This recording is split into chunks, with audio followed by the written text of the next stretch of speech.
Alright, so back on the 1978 Toyota pickup. So, not sure if you saw in the background all the giant mess of parts and stuff that I've been just fumbling around for a whole long time. I had a whole other table full of crap here, and so I got plenty of storage, so I don't know why the hell I waited for so long. So I just got it all up off the floor, out of my way, labeled everything, and just got the stuff that I don't immediately need out of the way. So, like all the front end stuff that I mocked up and know works fine, like I got all that stuff over here, fuel tank.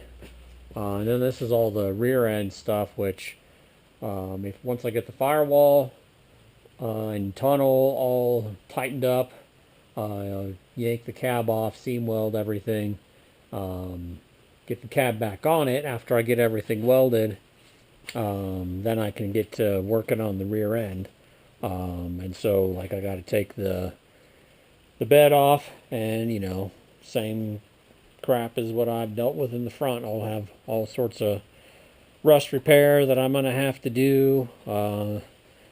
New rear end and suspension and everything. So basically, everything I did on the front, I gotta do the same thing on the back. I'm hoping the back's going to be a lot easier, since these little rust spots here are like, that's just like a little panel. There's no weird bends. There's a lip here for something, but that won't be too bad. That's again just flat stuff. There's crap in the rear that are it's a big old hole, but that's just a circle, and so that'll be easy to patch. Same thing on the other side. A little bit of rust inside of the tail lights. This side's not as bad. I guess there's a bunch of crap over there. But like, the stuff for the front, there's all sorts of crazy angles and everything. But the rear, it's mostly just flat stuff. Once I get it taken off, I'll know for sure how much I'm going to have to repair. I've had it up off the ground a few times to remove like the exhaust and other stuff out of there. And honestly, it doesn't seem that bad. So, famous last words, I'm sure. I'm probably get to pulling this apart, and it'll be a disaster like everything else. All right, so working on the firewall here. So you see, I got a seat in, and what I was testing was throttle position and brake and everything. And I think it's going to be tight, but ultimately okay. I threw the steering wheel in there for a little bit just to see what the position's going to be. I'm pretty sure I'm replacing the steering wheel because, like I said, I'm not a big person, and I kind of mocked out what it's like in order to lift my leg up in order to activate the clutch, and like my knees hitting the steering wheel from where the clutch needs to be, and this seat is like pushed all the way back, and so that can't go any further back, and so I'm going to have to find a different steering wheel setup, unfortunately, because just that one is just too big. With the new rack and pinion on here, like that big old steering, I don't need that much leverage, and so, like a smaller, D-bottom steering wheel, I'll probably have to go with in order to get a bit more leg room. So, as far as like the firewall stuff, and so I got this panel put in here, which is sort of a goofy angle that sort of sets where the foot position is going to be on this side. And then I got this big panel that's going across, and again, just tack welded, rough pounded in place, everything. I got little gaps and things I got to take care of, but I won't deal with any of that until I can get the engine out of here, so it's a lot easier to get access.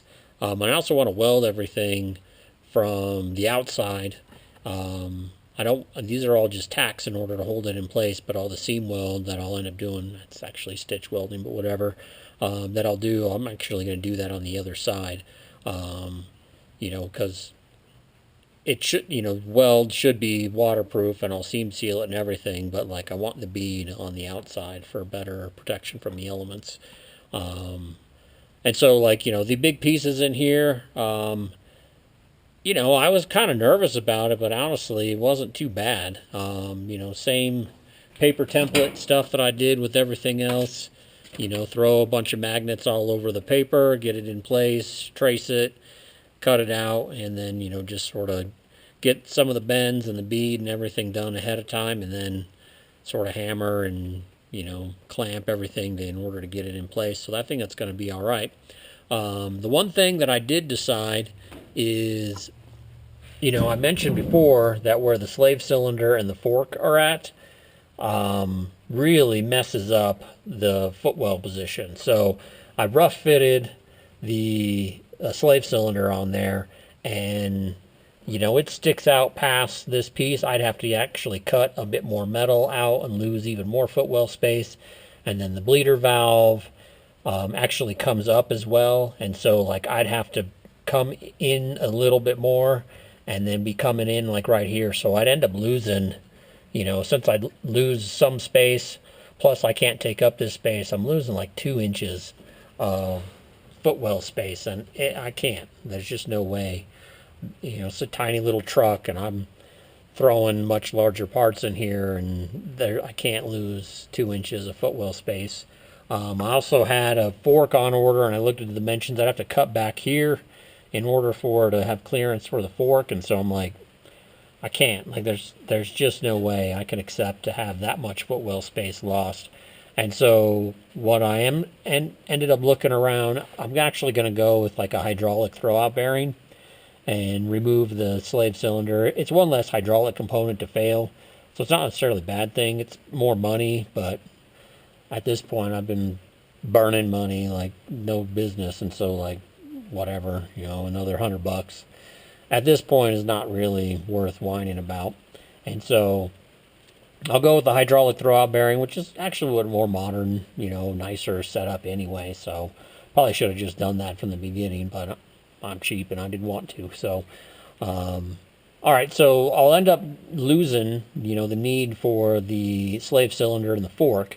So these are no longer a part of the puzzle, which means I can actually come in a little bit more, so I can gain myself like another 1.5 inches or so of footwell space right here, and then come straight up. And so I should be able to like come here, and then I can gain like this much more footwell space in order to meet up with this panel. Now the reason why this is here is I'm looking at like where the starter is and some other stuff. You know, if I got to replace the clutch and take the cab off, I'm not too worried about that.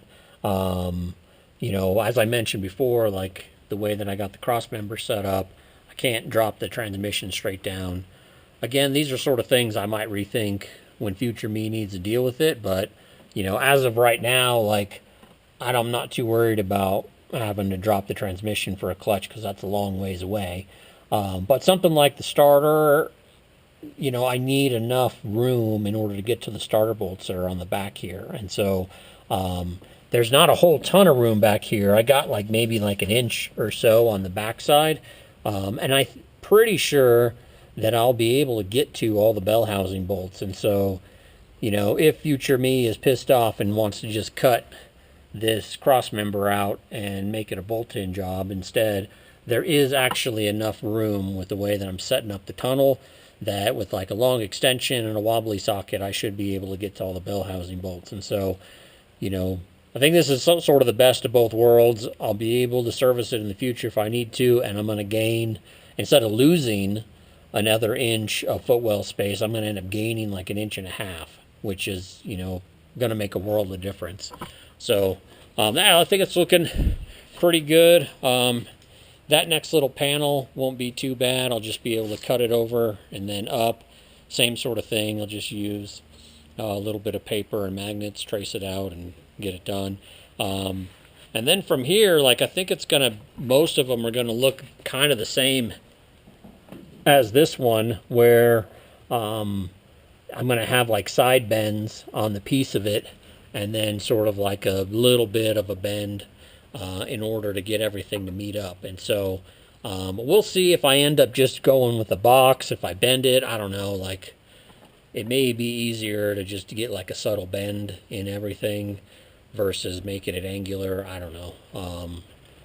And then, as is typical, you know, sheet metal work, is such a pain in the ass compared to, like, you know, structural metal pieces. You see I got like every frickin' tool I got sitting over there in the footwell, which, as is typical, you know, you just grab everything. Monsters just throw it all in the truck, which is crazy. So, alright, yep, that one's, you know, coming along pretty good. Getting back into the groove of working on the sheet metal stuff. The first few were a little bit, nah. But now that I've kind of got back into the groove of it, it's not too bad. So we'll keep after it. All right, thanks. See you in the next one.